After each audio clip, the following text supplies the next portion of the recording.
Good morning, and it's the last Sunday of August. It's the last Sunday in this quarter.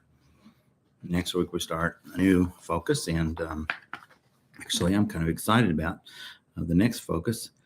It's going to be uh, out of the book of Daniel, and so I think that'll be kind of a fun place to be. Is where we head next. So you might want to stay tuned for that. But to finish out this unit or this round, we have gone to a standalone lesson about Abigail. And you might say, who is Abigail? Well, if you've never studied the life of David, you may not know exactly who she is. And it's interesting character. The whole chain of events that circle around her life as what we know are pretty interesting. And so the title of this is Abigail, a Woman of Wisdom. And we're going to see kind of introduced to her in this event where she certainly showed her wisdom. She showed her honesty, her integrity, her character. All those things just really came through for her. So it's out of 1 Samuel chapter 25. And there again, it would help us if we had the whole chapter to read through. We can't take time to that even today because I'm getting off to a late start and we don't have that much time, but I'll try to rush through best as we can. But we see this and we'll try to fill in the gaps as we go. If not, you read your scripture alone. And later, the whole chapter, and then you'll get kind of a little better perspective on what was really going on. So chapter 25 for Samuel. Well, Samuel, the books, 1 Samuel and 2 Samuel, are historical books. They are chronological type books that tell you about the beginning of the kingdom as far as Israel or the Hebrews being a kingdom oriented people. So we see Samuel, such a unique individual. He is really the last key figure that we know of after the judges. So there were those who might say Samuel was like a part of the judges because he was called out. He was really anointed. He was set apart by his mother.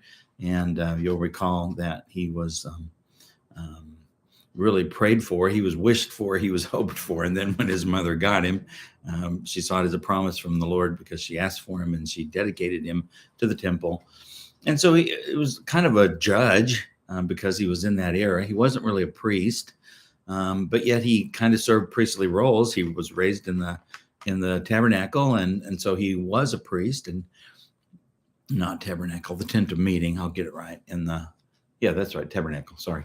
And he was raised there with Eli and Eli's, Hophni and Phinehas, his evil, wicked, scoundrel sons, and then he really became kind of this bridge between what was and what had been known to what was happening next, and that was God was not only going to give them a king and make them somewhat like the other nations, but God was also then going to bring about this era of prophets. And so Samuel is like one of the first real prophets that we would hear about in this kind of a modern era in Hebrew history. So he's kind of an interesting guy. I've always been intrigued by Samuel because he just was a guy who knew who he was. He knew what was expected out of him with God, and he did it. And I think that's a noble thing, but I think it's also noteworthy that we should strive for that,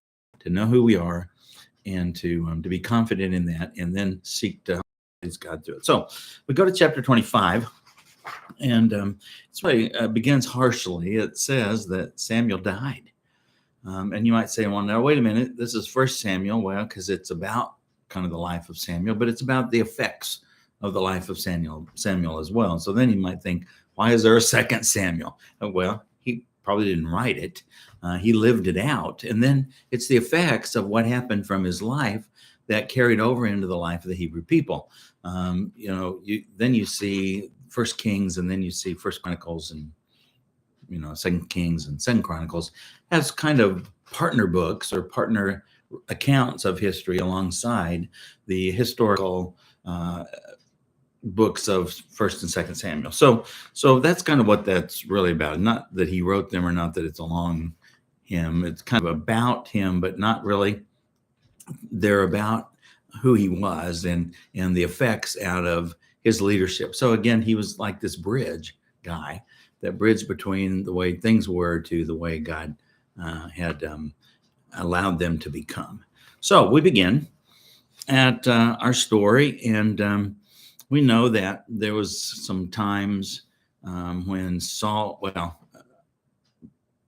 anointed Saul to be king as the first king, and Saul wasn't always a good king. He made some pretty big mistakes, and Samuel held him into account for that, just as God did. And when Saul was not being a good king, and God couldn't leave him in. And by the way, if you think you can live in your sin and God will leave you where you are, it won't happen. He'll remove you. He'll take you out. And so here was Saul, and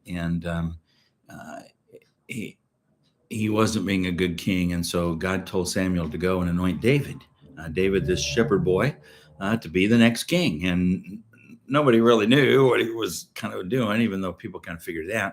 And then what happened to David? Well, then he grew into this mighty warrior. And it wasn't in David's intention or in his heart to compete against Saul. He was simply doing what God wanted him to do. And so David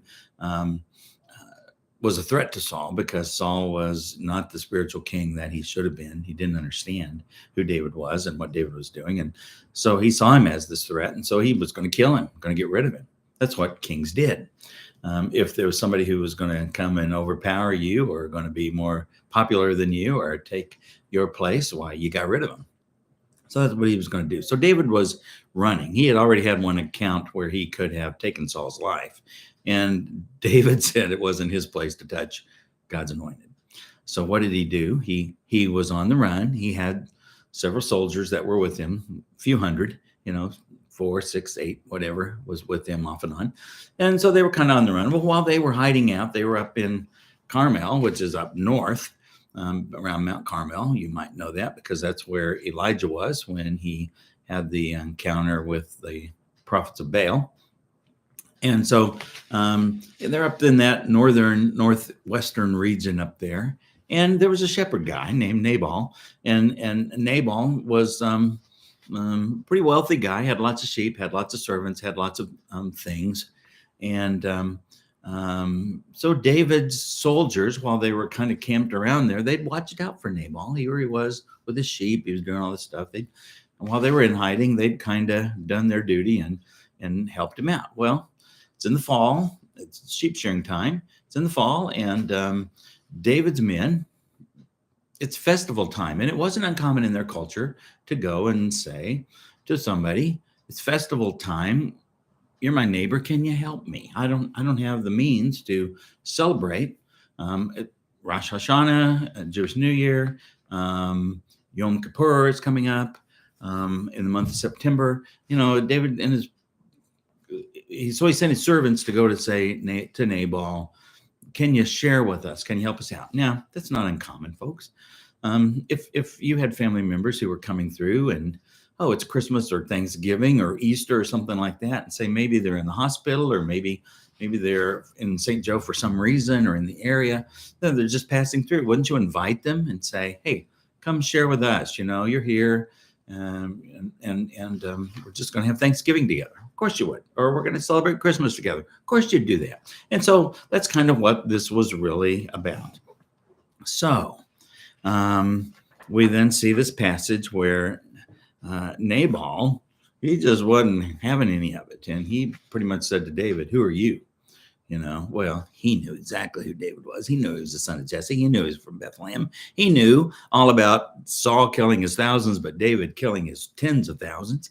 They're a mighty warrior. And he knew Saul was, it wasn't a big area, but it was small enough to know what was going on. And they had been there long enough, a month or two, taking care of, or kind of watching over, so nobody bothered Nabal.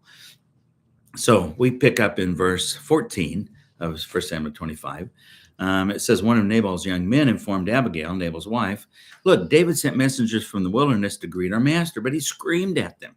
The men treated us very well. They were in the field. We weren't harassed, and nothing of ours was missing the whole time we were living among them." So they've been very gentlemanly. They hadn't, they could have killed a sheep or two and had dinner, whatever.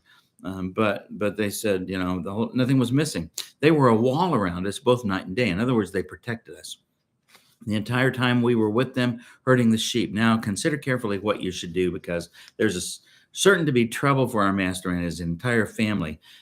He is such a worthless fool. Nobody can talk to him. By the way, there's a dispute about Nabal's name. Does it mean worthless fool? Does it mean stupid fool? Either way, the word fool is involved. So you kind of get a picture of who this guy is. But he must have been pretty shrewd, or he wouldn't have had the possessions that he had. So David has sent a messenger and said to him, "Look, can you just help us out here? It's the cultural courtesy to do that and help people out." And boy, he wouldn't have anything to do with it. He just, was angry. If you read those first 13 verses, you'll see where Nabal was not a nice guy. And when the servant says he screamed at them, I think that's probably taking it lightly. He might have had a temper tantrum of some kind against them. They're out there sharing sheep. I can understand. You probably don't want to be bothered. But on the other hand, here's a guy with about 600 or 800 warriors. And, the reputation he's killed is tens of thousands of David. You might want to stick with it. And you might want to say, "I'll take care of that right now." Absolutely. And he didn't. He was a fool and didn't take care of that. When you do things like that, especially people of David's stature, you might suffer some consequences that are not right. And we're not saying David was perfect. He was a man after God's own heart. But initially, his impulse was, "Well, we're going to take care of him, and this isn't going to happen." And what did David say? He said, and this is in the passage that we don't get, prior to verse 23. That's where we go next. But David basically said, "All right, if he's not going to play fair, if he's not going to be nice, what are we going to do? Well, we're going to go kill every man in his whole clan. We're just going to go wipe them out. And all they'll be left is the women and the children, pretty much. They were just going to go take care of that." So they were setting off to do that when it says in verse 23, Abigail saw David. Did I skip something here? No. Abigail saw David. Oh, we miss all the verses where it says that the servant went to Abigail, and we did read that. I wish they wouldn't break things up like this so you don't miss stuff. Mm-hmm. It's hard to keep your mind straight. So Abigail figured out what she was going to do. She was going to save him. She was a wise woman. Isn't that the title of her lesson? She shows wisdom.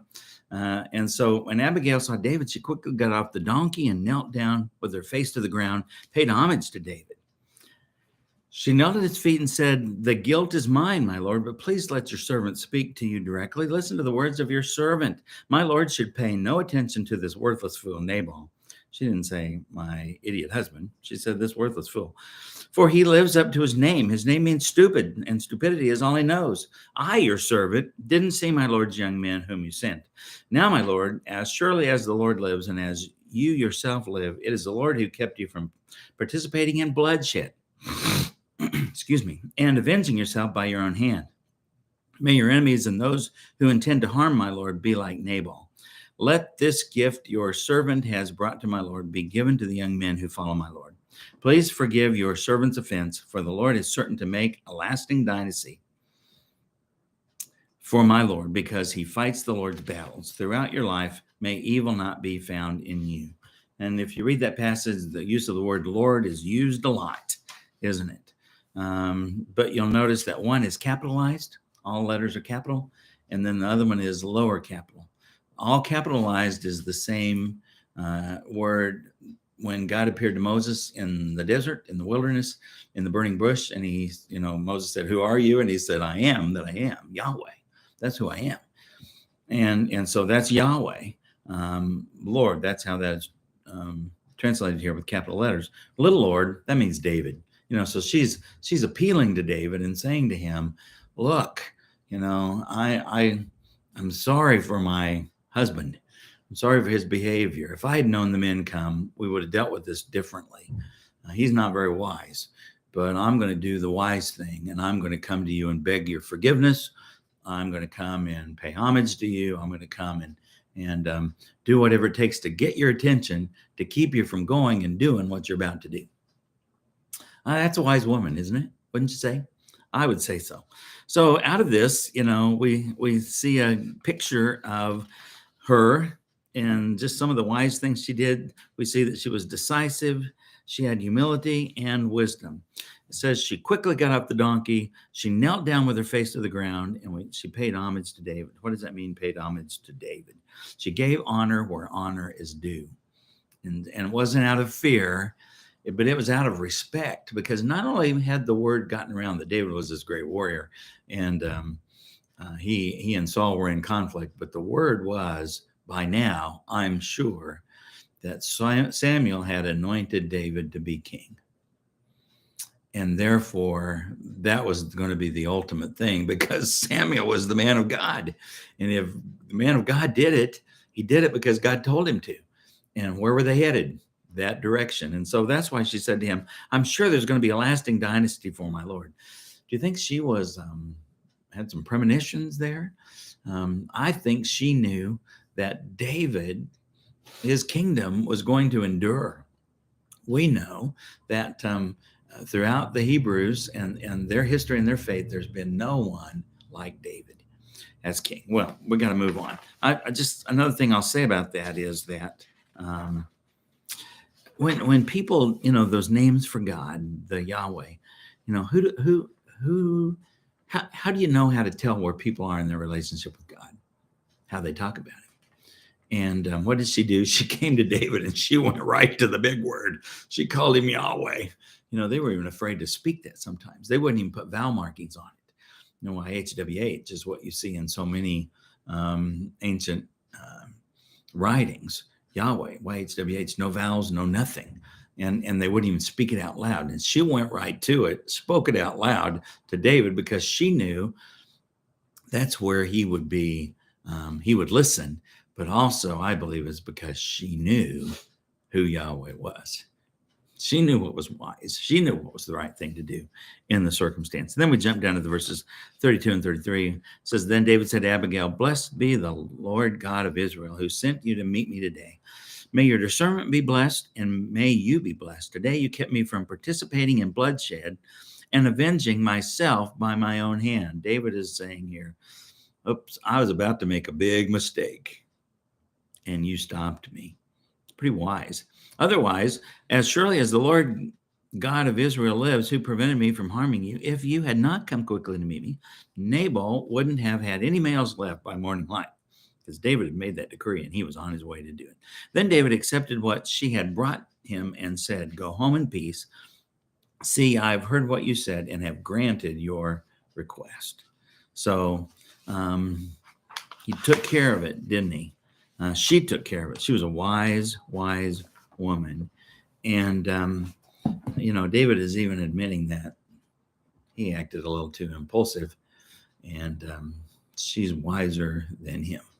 So, well, we're out of time to go, but I just want to tell you, go back and read that whole story.